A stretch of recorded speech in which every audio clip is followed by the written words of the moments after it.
Last week, 47 families gathered outside the White House. They were not protesters in the conventional sense. They were parents, spouses, and siblings of American service members killed in military operations against Iran over the past 6 months. Each one held a photograph.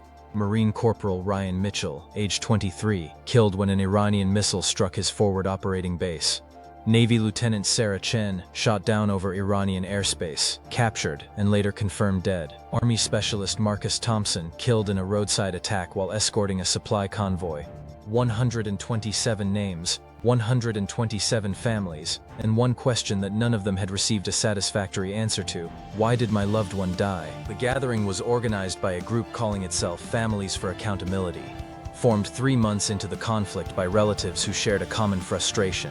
They had been told their family members died serving their country. They had received flags, medals, and condolence letters from commanding officers and elected officials. But when they asked what strategic objective had been achieved by those deaths, what mission had been accomplished, what vital national interest had required the sacrifice, they received vague answers about deterrence, regional stability, and defending American interests. None of it was specific.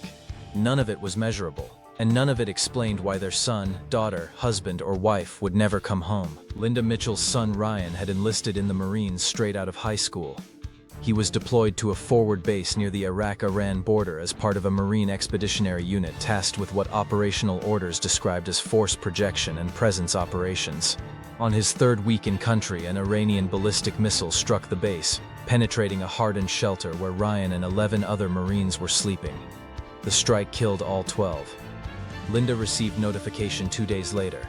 The official statement described the attack as an enemy action during ongoing military operations. It did not explain what mission the base was supporting, what objective the presence of Marines at that location was intended to achieve, or how Ryan's death advanced any defined strategic goal. She began asking questions. She contacted her congressional representative, who expressed sympathy and promised to look into the matter. She reached out to the Marine Corps Liaison Office, which provided information about burial benefits and survivor support but could not articulate a clear operational rationale for her son's deployment. She watched press briefings where Pentagon spokespeople described ongoing operations as successful and necessary, but never defined success or explained necessity in terms she could connect to her son's death. Through online forums and social media groups for military families, Linda connected with others asking similar questions.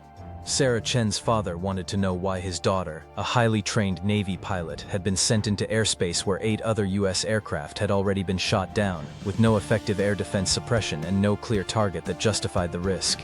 Marcus Thompson's wife wanted to know why supply convoys were being routed through areas known to be under Iranian fire, when alternative routes existed that were longer but safer. The families were not anti-war activists.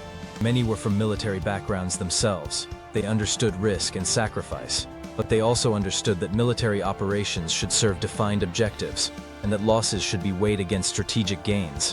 What they could not understand was a conflict where the objectives seemed to shift, where success was never clearly measured, and where their questions about purpose were met with platitudes about patriotism and service. The group grew. Within 2 months, over 200 Gold Star families had joined. They began organizing. Not protests in the traditional sense, but public appeals for transparency and accountability. They wanted answers to specific questions. What is the defined objective of military operations against Iran? What conditions constitute mission success? What level of casualties is acceptable in pursuit of those objectives? And who is responsible for making those determinations? The gathering outside the White House was their most visible action to date. 47 families, representing a fraction of the total but enough to draw national media attention. They stood quietly, holding photographs of their loved ones with signs asking simple questions. What is the mission? What did my son die for? Why? The images were carried on every major news network. Linda Mitchell was interviewed by CNN, standing in front of the White House fence, holding a framed photograph of Ryan in his dress blues. The interviewer asked what she wanted from the administration. Her answer was direct. I want someone to look me in the eye and tell me what my son's death accomplished. Not that he died serving his country. I know that. I want to know what objective was achieved, what mission was completed, what threat was eliminated. And I want them to explain why that objective was worth my son's life. The interview went viral. Within 24 hours, the clip had been viewed over 10 million times. The comments section filled with messages from other military families, veterans, and civilians, many expressing the same frustration. The question resonated because it was unanswerable. 6 months into sustained military operations, there was no clearly articulated strategic objective. Operations were described as degrading Iranian capabilities, deterring aggression, and protecting American interests. But degrading to what level? Deterring what specific actions? Protecting which interests, and from what threats? The White House response was carefully worded. A spokesperson expressed deep sympathy for the families and gratitude for the sacrifice of their loved ones. The statement emphasized that military operations were conducted to protect American security, and that every loss was felt deeply by the president and the entire administration. But it did not answer the question. What is the mission? What defines success? The statement said nothing that could be measured or verified. Congressional reaction was more substantive but politically divided. 23 senators from both parties issued a joint statement calling for hearings on the legal authority and strategic objectives of operations against Iran. They noted that while the president had broad authority to conduct military operations in defense of national security, sustained combat operations approaching the scale of a war required congressional oversight and, arguably, authorization under the War Powers Resolution. The families testified before the Senate Armed Services Committee in closed session. Their testimony, later summarized in public statements by committee members, focused not on policy disagreements but on basic questions of accountability. If the United States was engaged in military operations that were producing casualties at a rate of over 20 deaths per month, what was the strategic framework guiding those operations? What were the metrics for success? And who was responsible for determining when those metrics had been met and operations could cease? The testimony had political impact. Public opinion polling conducted in the week following the White House gathering showed a sharp decline in support for continued military operations. 6 months earlier, 52% of Americans supported military action against Iran, with 34% opposed. The new polling showed support had dropped to 34%, with 61% now favoring immediate withdrawal. The shift was driven primarily by independents and moderate voters who had initially supported a strong response to Iranian actions but were now questioning whether the response had a coherent strategy or endpoint. The families were not coordinating with any political party or advocacy organization. Their message was nonpartisan. They wanted accountability from whoever was responsible for decisions that had resulted in their loved ones' deaths. But the political effect was undeniable. The administration's handling of the conflict, particularly the lack of clearly defined objectives, became a central issue in political discourse. Social media amplified the impact. The hashtag #WhatIsTheMission trended for 3 consecutive days. TikTok videos created by younger family members, some of whom were in their 20s and fluent in the language and aesthetics of the platform, reached audiences that traditional media could not. One video, created by the daughter of a killed army officer, featured her scrolling through official Pentagon statements about the conflict, stopping on phrases like ongoing operations, degrading capabilities, and protecting interests, and asking after each one, "What does this mean? How do you measure this? When does it end?" The video was viewed 15 million times in 48 hours. The administration faced a dilemma. Ignoring the families was politically untenable. Gold Star families command deep respect across the political spectrum, and dismissing their concerns would be seen as callous and disrespectful. But engaging directly with them required providing answers that the administration either did not have or was unwilling to articulate publicly.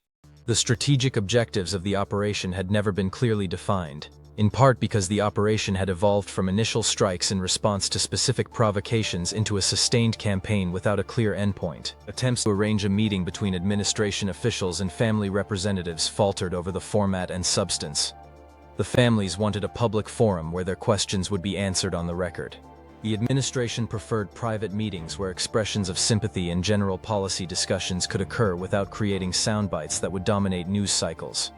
The impasse reinforced the perception that the administration had no good answers to give. Iran, monitoring the situation through both intelligence channels and open-source media, recognized the strategic value. State-controlled media outlets broadcast extensive coverage of the protests and interviews with family members, emphasizing the theme that even Americans were questioning the purpose of the conflict. The messaging was aimed at both domestic Iranian audiences and regional populations, framing the narrative as one of American confusion and declining will. Iranian officials made public statements expressing sympathy for the families and suggesting that their grief was the result of an unjust war initiated by a government that could not even explain its own objectives. The families were aware that their message was being used for propaganda purposes. and some expressed frustration that their genuine questions were being exploited.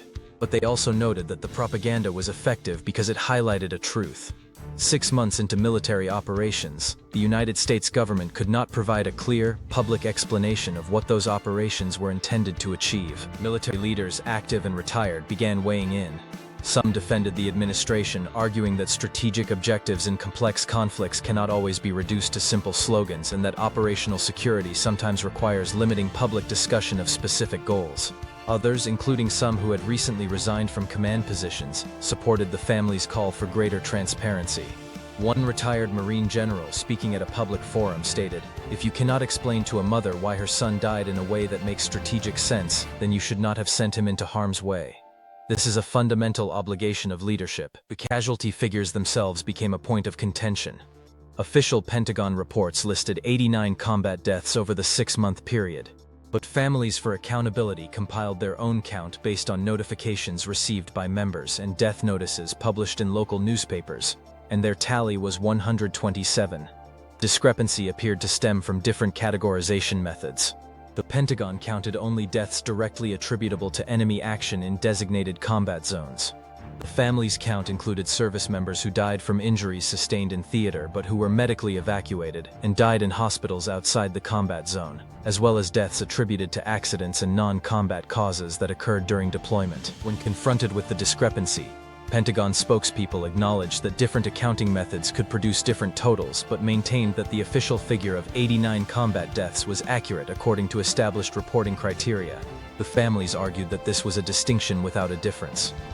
If a Marine was injured by an Iranian missile and died 2 weeks later in Germany, that death was a consequence of the conflict regardless of how it was categorized for statistical purposes. The debate over casualty figures reinforced the broader theme of transparency and trust.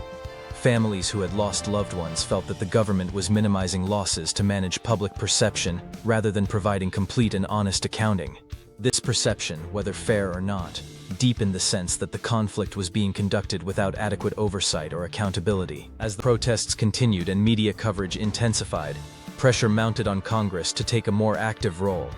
Legislative proposals were introduced requiring the president to submit a detailed report on the strategic objectives, success criteria, and estimated timeline for operations against Iran.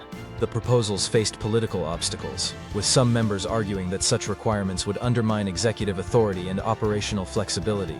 But the family's presence as an organized and sympathetic constituency made it difficult for legislators to ignore the demand for greater accountability. The question remained unanswered. What is the mission? For the 47 families standing outside the White House, and the hundreds more they represented, the absence of an answer was more than a policy failure. It was a betrayal. Their loved ones had died not in defense of a clearly defined national interest, but in service of objectives that were either unstated or incoherent. And 6 months into a conflict with no end in sight, nobody in a position of authority could tell them why.